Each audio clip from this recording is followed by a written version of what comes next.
Hi everybody, welcome to the first video in my new for 2024 updated absolute beginner's guide to DayZ console community server modding. Now the things I will be talking about in these series of videos will apply to PC as well, but I'm going to be coming at it from a console perspective. And the first video in the series is all going to be about why should you buy a community server, what can and can't you do with the community server, and kind of how much will it cost. Now in the description below this video you'll see a link to the playlist that includes all of these videos. This is a work in progress, so depending on when you watch this there's going to be more or less available.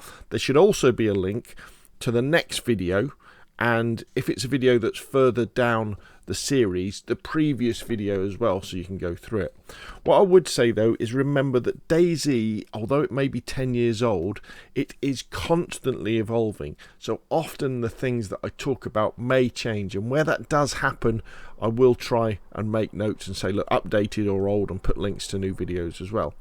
Also, if you do a Google search or a YouTube search for something to do with the DayZ, chances are you may well come up with one of my videos or a video from someone else. But always remember, when you're looking up how to do things in DayZ or any other game, do look at the date that that video was recorded, because if it is an old one, things may well have been updated. So here we go. So this one then, so you're thinking about buying a server or renting a DayZ server. You know what's in it for you? Why should you do it? And I guess when DayZ community servers first came out for console, because they weren't always available. When they first came out, one of the biggest reasons was having a single player version of DayZ where you could spawn in and you could have Chernarus to yourself, or Livonia when it came out to yourself, or when we get the new Frostline map you can have that map to yourself, and you don't have to worry about getting shot in the back of the head while you're having a drink at a water pump. And that is brilliant, I think, and that is a really valid way of doing it. Or even, playing with your friends, getting a few friends together so you've got your own version of DayZ, because rather oddly there is no single player version of DayZ included with the game. You have to have a server to do that on console anyway. You may well want to develop a community, or you might have a community already where you want to get a server as well.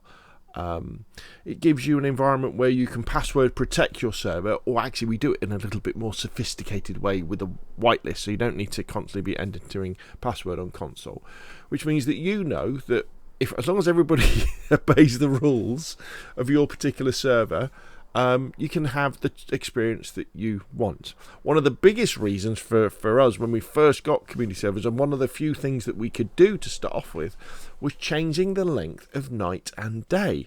Because if, like me, you work full time and you don't have that much time to actually play, if you log onto your server or log into DayZ in general and it's night time and you're like, well, okay, so DayZ at night is an awful lot of fun and is a great experience, but actually I want to get on with something else. And if you can just change it so the nights are only half an hour long or 20 minutes long and the days are longer, you can, in certain situations, that's better for people to enjoy it.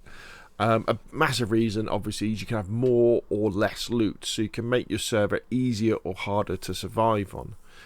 We can change the loadout as well, so that your player can spawn in with less stuff, or more likely more stuff. So you can actually have your player spawn in with guns and full gear, kind of ready to go. You can do things like have it so that when people find guns, for example, they have magazines and sights and silencers on them. And the same goes for vehicles as well. So instead of just being wrecks with nothing on them, you can do it so they spawn in with all the bits on them. Some fuel in the boot that they pour in, then they've just got to get some water from the radiator, and then they can drive off. And you can have lots of stuff in the inventory for the vehicle as well. So one of the things that I tend to do is I'll have, say, trucks full of building gear, that sort of stuff. You can activate build anywhere. So you can take away the restrictions that are in the vanilla game, so that if you want to build a base and there's a tree nearby and it clips into it, it won't stop you building it. It enables you to stack builds on top of each other as well, so you can make all sorts of weird and wonderful structures. There are some, I've called them secret items in this, but they're not really secret. There's variants of some of the guns, for example, that are in the game, coloured variants that you can spawn in, and where they come from was there used to be spray paints in the game, before console came out, so you could actually combine a spray paint with a gun and change its colour. So there's like black and green versions of certain guns, there's a camo version of the Mosin, and there's other stuff where we can spawn in, like books. You can't read them, and there's things that don't really work anymore, like the defibrillator. There's things like engine oil that we don't use on vehicles anymore. There's all these sort of unusual things that you can spawn in, or things that are only used in the seasonal events. So, for example, throughout the year, we have things like the Christmas event, we have the Halloween event, we have the Walpurgis night event.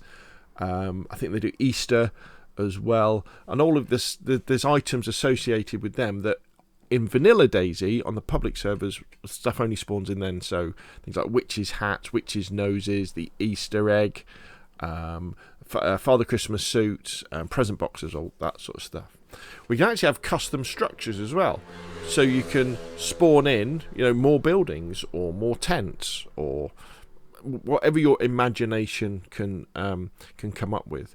And one of the biggest things for me when I first started doing, and still do, my private servers, my community servers, was to create a more learner and casual friendly DayZ, where it's not as difficult to survive and enjoy the game. If you just play public servers all the time, there's chances are you'll never really experience getting one of the high-end guns, like getting a FAL, or a LA, with a scope on it, or getting a VSS, and then just going for a town and just killing all of the zombies, or getting a vehicle driving, all that sort of stuff.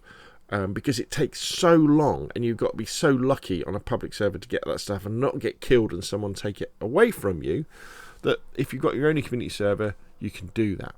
Now, there are some negatives as you get with owning your own server as well. Obviously, you've got this extra price. You've got to pay for the privilege of being able to play single player DayZ, because you've got to rent this server off Nitrado every month. The big one is maintenance as well. It's not like you can buy this and it looks after itself. DayZ likes to update, at least 4 times a year, and every time there's an update, you've got to do certain things. Now, if you obviously subscribe and like my channel, I do videos about how to do all this stuff, how to update, and that will take you through. But it's not a kind of a buy and a forget sort of thing. You will, if you want to get your hands dirty, you have to learn some basic coding. It's only sort of JSON and XML coding with console DayZ, but it is still having to write things in a way or a syntax that isn't English.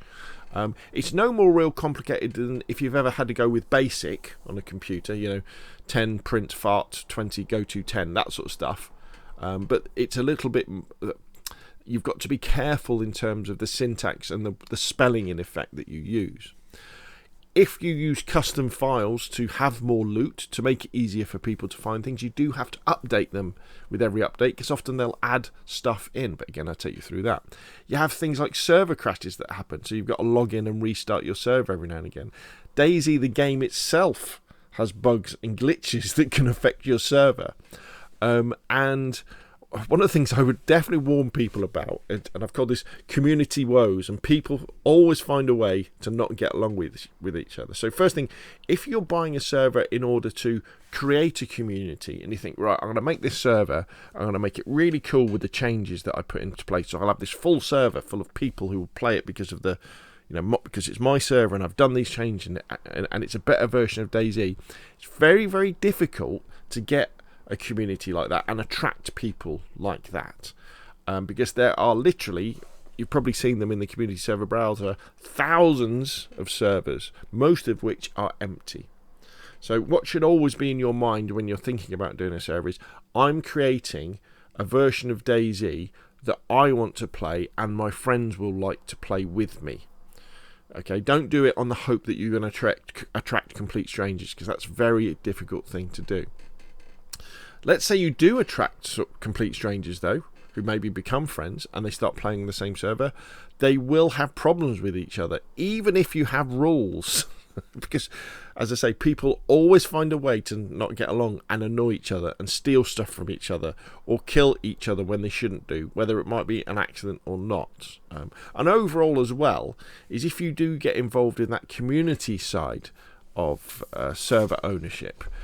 You'll end up with less time to play because you'll be, sometimes people call it answering tickets, but you'll probably have something like a Discord where people will go and they'll go, I was driving along and my car glitched into a tree. Can I have a new one, please? Or, I mean, not that we can really do that on console. Or they'll say, oh, something's gone missing from my base. Could it have been a glitch, or has someone stolen it? Can you have a look at the logs? You know, all valid points that people have and problems they have, but that takes time away from you. So that's the sort of thing to sort of think about in terms of what you can do and kind of the problems that you have. It's also, I think, very important to understand what we can't do with DayZ community servers, and that is we don't have access to the Steam workshop for the PC version of DayZ. So if you're not quite sure how it works, DayZ on PC is integrated with Steam, and Steam has something called the workshop, whereby people can publish mods. And often when you're watching YouTube videos from famous and not so famous content creators, they will be playing on servers that are heavily modded on PC. Now, we can do wonderful things on console, and as DayZ moves forward, and I think maybe next year we move to something that might be DayZ 2 when they move it to a different engine, we will have access to not Steam mods, but we'll have access to in-game mods. But that is a long way off. At the time of recording this video, sort of in May 2024, that is a long way off. So if you're getting a server for your Xbox or PlayStation, you can't install something like Dr. Jones Trader. There are ways now with Discord bots and things where you can have a console trader and some of the more complicated things, but I won't really be covering them in these absolute beginner's guides because it's a little bit more advanced, the sort of things you've got to do. You can't, for example, have like admin tools which allow you to teleport around the map easily or be able to see where loot is. We can't have helicopters, unfortunately. We can't have other maps apart from Chernarus and Livonia, and of course we're going to be getting the new Frostline map as well, hopefully near the end of 2024, beginning of 2025. We can have custom structures that can really change the way the maps look, and there's even a snow texture that you can add to Chernarus and Livonia now to make them look wintry, and you can add, like people have added, lots more trees and things like that, but it's not a different map that way. And you can't, for example, add weapon packs that will give you like Barretts and LMGs and all of that sort of thing. So bear that in mind as well. So if you go past all of that and you think, actually, I'm still up for it, I still want to have a server, what we're looking at, how much is it going to cost? Well, on console, you have to buy them through Nitrado. Or remember, on PlayStation, you can go to the Nitrado website. There'll be a link in the description below this video. Just a quick word, it is an affiliate link, the one, or an associate link, the one that's in my description. So I do get a cut of that, just so you know. There isn't any other competition at the moment. If you're on Xbox, you have to download and use the Nitrado app. So bear that in mind. You can either do that on your Xbox, or you can do it on your Windows PC if you download the app and sign in. And so what you're seeing here is you've got a 10-slot server for £10.97 a month, and then it goes up from there.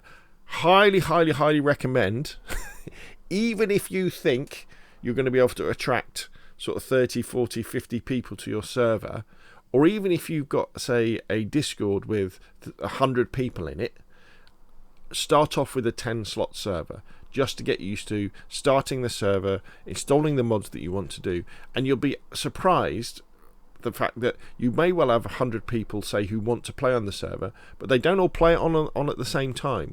So don't go straight in and buy a server with absolutely loads and loads of slots, because you're kind of just wasting your time, wasting your money, really. So start small, get the server running in the way that you want it. And remember, a key thing you'll hear me talk about a lot of time throughout all of these videos is make a version of DayZ that you want to play, because then at least you can play it and you will enjoy it, and don't worry if other people don't come onto your server, or they play it for a bit and go somewhere else because they want something else. Always do that. So always start with a small one. So you're looking, it's about UK money, £11 a month.